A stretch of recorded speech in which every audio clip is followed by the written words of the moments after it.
Is fall.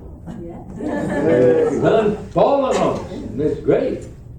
It's a time, I guess, for renewal of all kinds. We can stop sweating it and we can start enjoying it. And I think that's perfectly wonderful. As a matter of fact, I think this is probably the time a lot of folks have decided they could take up again their search for the fountain of youth. Yeah. Because that's been an endless quest for every age of people, and it's never been more thorough than right now. Do you know there are more youth renewal products on the market than you can shake a stick at? More than you can count. And the authorities tell us that there's virtually no excuse for the human body to ever wear out or get old. So in a real way, the body is totally self-renewing in every sense of the word. Every cell is replaced at least once every 3 years, and some of them every year. And not only that, but your body is self-regulating. That is, when part of the body is damaged, the body will get to work and renew that part of the body, those cells. And it will act to reconstruct that part according to its original pattern. You realize that, don't you? You see it in the things that you are. So, but yet, a lot of people continue to show signs of physical and mental change, and some for good and some not quite so good. Think about it. Vitamins, exercise, ointments, operations, shots, cosmetics, medicines. Well, all of those do good work in stopping physical and mental deterioration. But all of which, rather than showing the power of the mechanism, showing the power of the pill or the vitamin or whatever it is, what you really are witnessing is the willingness of your body to renew itself. For if the body doesn't adopt whatever it is you put into it, it simply doesn't do any good for the body. There is no renewal if that's the case. So what I guess I'm trying to get over to you is that your own body is the source of any renewal you're going to have. It's not the externals that you apply to your body. Now, understand that the body will gladly use those externals, but it is that life pattern within your own body that does the work. It's not the medicine that does the work, it's your life pattern that's doing the work. So let's put it in proper perspective. There's apparently a pattern of life within every human being that moves physically, mentally, and emotionally to development from an embryo all the way through maternity. Maternity? Yes, that's the word I wanted. Maturity, that's the word I want. Anyway, it didn't sound right. I didn't know that I was maternal at all. Anyway, when you reach maturity, then the growth factor that has been at work to bring you up to that point sort of stops, in the sense that it becomes rather a renewing and sustaining force. Now, there's no end to this sustaining and renewing force, even though there is a stop to the growing force. You don't get any much bigger after so big a time, except in some ways. But it operates, you know. It even returns the growing aspect in one condition, and that is if the body requires it to stay in the pattern.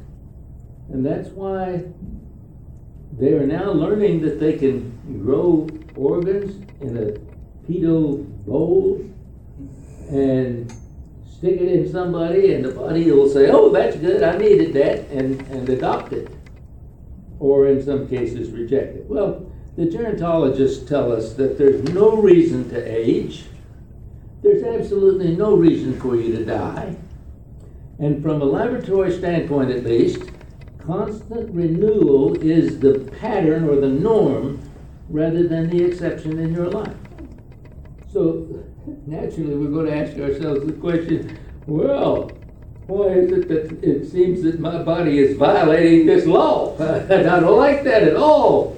They sure don't seem to be renewing, and very often they just keep growing in ways they shouldn't, Instead of going up, we go out and all that sort of stuff. So why are we not able to completely accept God's gift of renewal? So you examine it for a minute and you say, well, there's some folks in the first place who believe that you're supposed to live healthily and happily only past a certain age, like 40 or 50 or 60. Now they say that 70 is the new 50, and so the idea of living longer and longer is becoming more and more accepted. So let's see what the scriptures say about this renewing business. In Isaiah, the 40th chapter, the 31st verse, he says, "But they who wait for the Lord shall renew their strength. They shall mount up with wings like eagles. They shall run and not be weary. They shall walk and not faint." And the psalmist gets into this too in the 103rd Psalm, starting with the first verse. "Bless the Lord, O my soul, and all that is within me, bless his holy name. Bless the Lord, O my soul, and forget not all his benefits, who forgives all your iniquity, who heals all your diseases, who redeems you from the pit, who crowns you with steadfast love and mercy, who satisfies you with good as long as you live, so that your youth is renewed like the eagles." Renewed. Renewal is a part of it all. And then Paul, writing to the Colossians in the 3rd chapter, said this.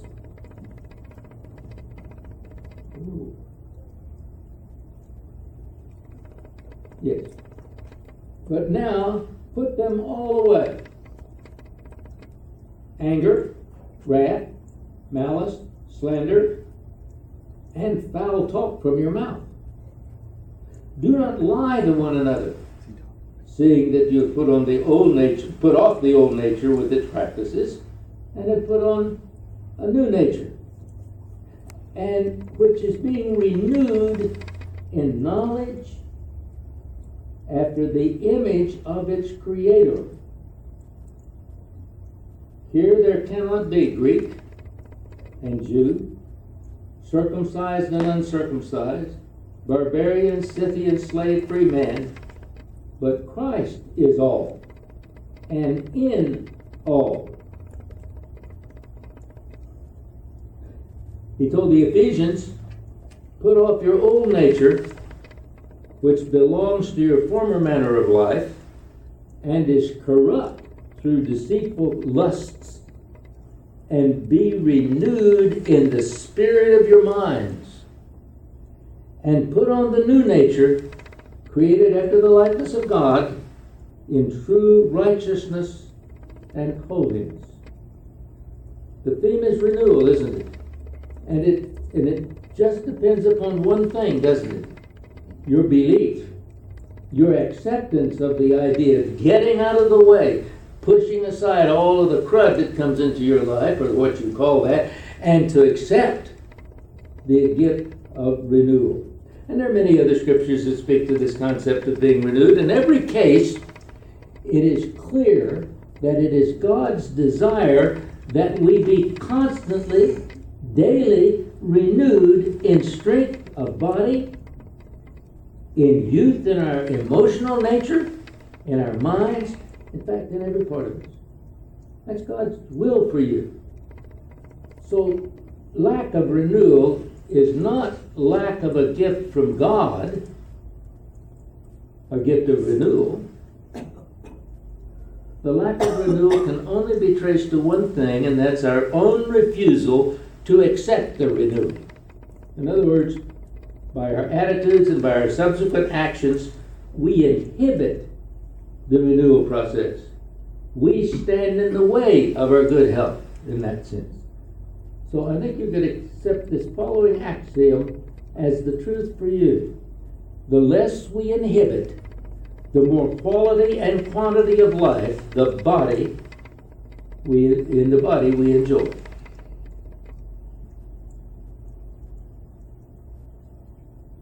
You do seem to know that you can inhibit the progress of life, principle 3, don't you? You can do it physically, you can do it mentally. Physically with stuff, like drugs and other things, and you can inhibit any kind of renewal with that stuff. And through your mind you can take on envy. You can take on hate. You can take on a grudge against somebody. Or you can take on fear. So we can inhibit the principle from operating in us. And as a result of that, you're going to suffer physically, mentally, or emotionally. And you do it because you've placed stumbling blocks in front of your own self and your own health.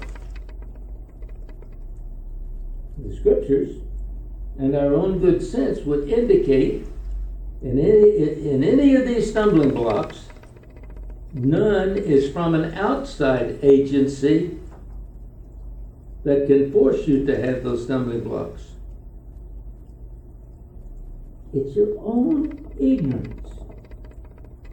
In that ignorance, we choose to inhibit our full flow of life, and the goofy part of this whole process is that we really believe that we're helping ourselves with doing those things. And that's why we're reluctant to renew our nature. Because we think we got the very best nature already. Why, I learned from everybody I ever knew that this is the way it should be done, and so we do it that way. I wonder why I hurt. I wonder why I age. I wonder why I get sick. I wonder why I'm deprived of stuff. Why am I thwarted in my dreams? I shouldn't be, because I'm doing it exactly by the book that I got to learn it from. Sometimes the book was wrong. As a matter of fact, most of the time it is. So when you become open enough to analyze your own situation, you're going to see that it is you that's doing those bad things to you. And you can ignore it if you want to. Or you can lay it off as being the fault of somebody else. Oh yeah, I didn't. That's not my business. I didn't do it.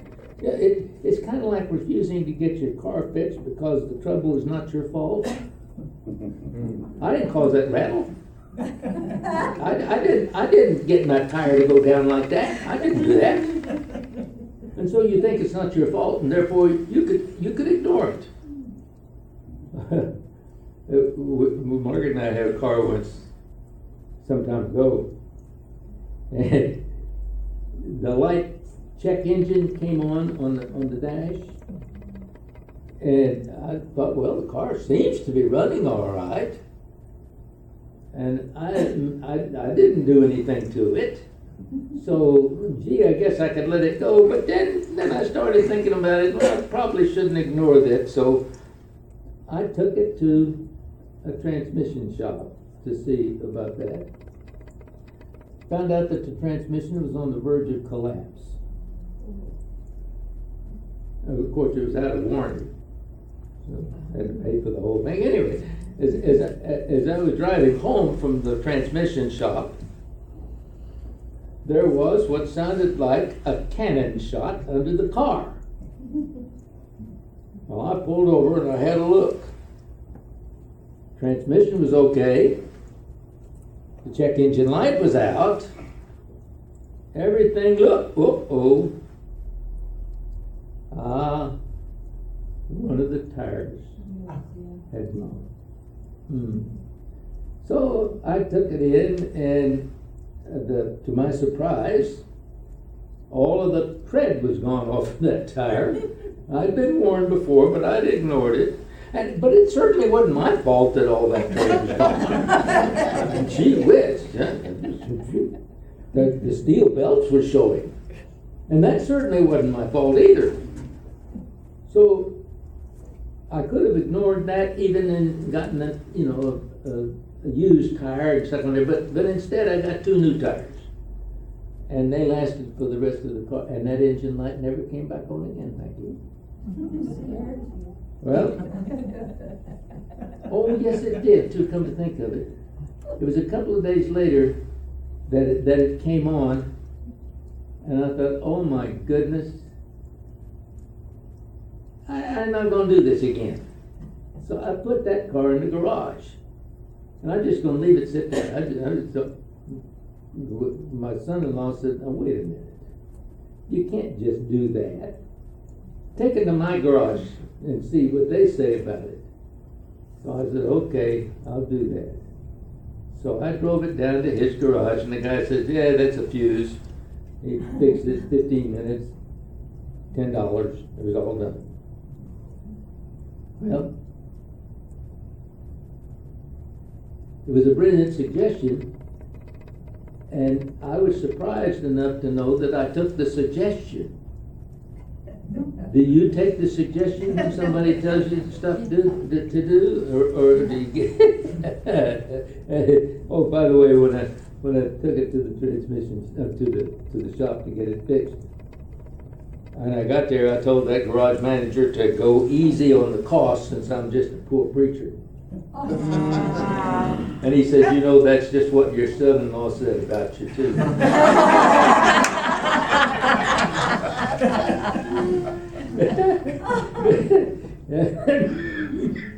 Oh well. For our personal troubles in this world, basically it's always the same thing. And the odd thing is that God gave every one of us the skill to be our own best mechanic. Now, so what we have to do is quit ignoring the warning signs and quit blaming others for our difficulties. Actually, those warning signs and those difficulties always have their origin in one or more of our habitual attitudes in and about life. Those attitudes which cause us trouble also don't produce any advantage in our life. And yet we keep them. Why? Why keep something that's not doing you some good? But we doggedly hold on to it because it was mine. It's my fault. I got put up with it. I don't know. But look at it. You think you don't have some of these? Let me give you a list of ideas or attitudes that people have adopted, and they keep on keeping them even though they get battered in life with them. Envy, pride, greediness, deceitfulness, selfishness, impulsiveness, stubbornness, gluttony, drug abuse, including alcohol, laziness, hastiness, gossiping, swearing, criticizing, going into debt for momentary pleasures. The list just keeps on going on, and we keep on doing it. You know people that say, well, you know, I need a new car. The car is a brand new one. It was 2 years old and it's running fine. It's only got 30,000 miles on it. But I gotta have a new one. Why? Because my neighbor's got one and I need one. I gotta have it. And it's gonna put me in debt. I know it's gonna put me in debt, and you won't have enough to feed the kids, but that's okay. I'll have a car. You don't know anybody like that? I don't. You see that everything that we do is a choice in mind. And each choice creates a negative and is born out of a sense or lack of fear. When you take any one of those things, it acts as an inhibitor to the flow of the perfect pattern of life in yourself. And you can ignore them. It's okay with me if you do. You can ignore it. You can ignore God if you want to. It's okay. God's not going to do anything about it. He's just going to keep on doing what he's always done, and that's urging you to change your mind and do it the right way, but he's not going to interfere with it at all. But you can say to yourself that the result of these attitudes that I have are the fault of outer forces. They're the fault of somebody else. They're the fault of the circumstances that I have to live in. And when you do that, what's going to happen is your life's just going to continue to limp along until there's a final breakdown. So why not take that brilliant suggestion? Take the problems to the garage of your life and get them fixed. That garage is well within your own self. In fact, in your heart of hearts, you already know that you've made some wrong choices in this world. And that's why you have the warnings that tell you, hey, it's time to make a change. So forget that tired old idea that sickness, poverty, and loss are punishments from God. Nothing could be further from the truth. Just simply view them for what they are, warning signals that you've made some wrong choices and that those choices are indeed correctable. They're inhibiting the full free flow of life in its highest experience for you. But you can have that highest experience if you'll simply make the renewing change.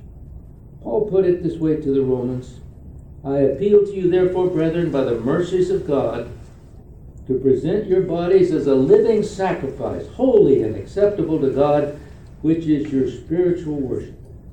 Do not be conformed to this world, but be transformed by the renewal of your mind, that you may prove what is the will of God, what is good, acceptable, and perfect. Sometimes you read that when people get kind of scared and saying, uh-oh, how in the world could anybody do that? But be sure you understand what's actually being said here. First, for your life to be in common union with God, you just need to put God first. You just need to center in God rather than centering on the circumstance. Think about God instead of the circumstance. It's the source of your good. And that's going to eliminate any necessity or impulse to choose any thought, feeling, or activity out of fear or anger.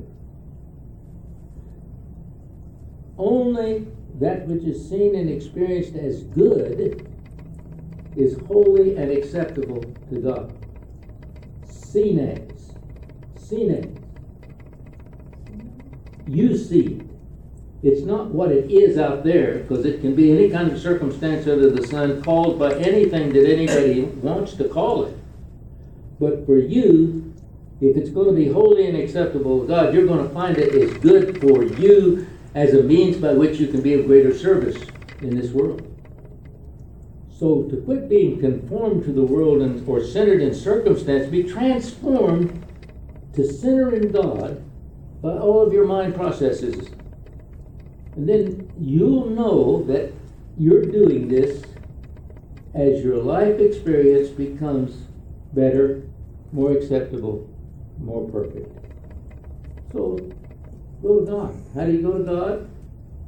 Prayer and meditation, right? Anybody disagree with that? You go to God, center on the goodness of God, accept the renewal as your own gift from God. Can you do that? Take some time, just do that. In all you think and feel and do, ask yourself, is this what God intends me to do, to think, to feel? And when it's not, and you'll know, then you just get quiet, meditate, and pray until there's a new thought that comes into your mind and heart.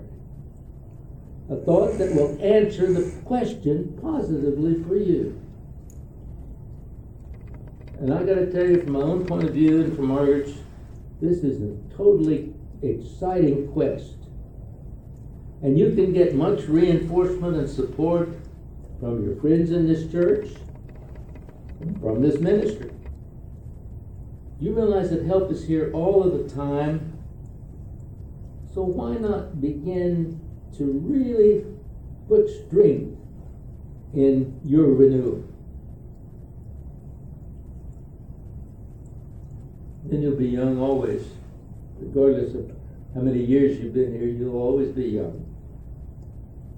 You'll be just like that dear old lady who distinguished herself by her youthful look. And she was asked what she used to preserve her appearance.